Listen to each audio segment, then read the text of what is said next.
আসসালামু আলাইকুম। আজ তৈরি করব কুন্দন চুড়ির একটি সেট। তো চুড়িগুলো তৈরি করার জন্য প্রথমেই আমি এখানে কিছু চুড়ি নিয়ে নিচ্ছি, কুন্দন পুঁতি নিয়ে নিচ্ছি ও সুতো নিয়ে নিচ্ছি।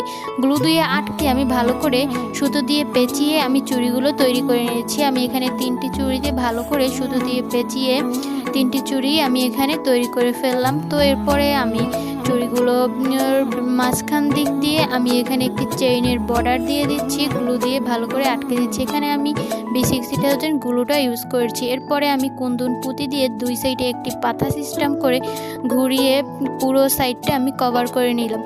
তো এটি দেখতে অসম্ভব সুন্দর ছিল।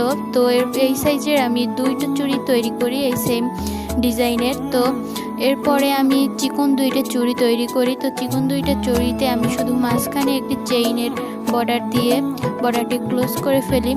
তো এখানে আমার ওই 2টা চুড়িও তৈরি করা শেষ হয়ে গেছে। তো এরপরে আমি মাঝখানে যে চুড়িটা দিব সেই চুড়িটা রেডি করে ফেলি। তো এখানে আমার এই চুড়ির সেটটা মাত্র 150 টাকায়। অন্যান্য পেজে এই ধরনের থেকে নর্মাল কোয়ালিটির চুড়ি 700 থেকে 800 টাকায় বিক্রি করে। তো আমি এখানে এই সেটটি মাত্র 150 টাকায় বিক্রি করে। আপনারা যদি নিতে চান অর্ডার করতে পারেন। এবং আমার যে গলার হারটা দেখতে পাচ্ছেন এটা আমি মাটি দিয়ে তৈরি করছি। আপনারা যদি নিতে চান অর্ডার করতে পারেন। ধন্যবাদ।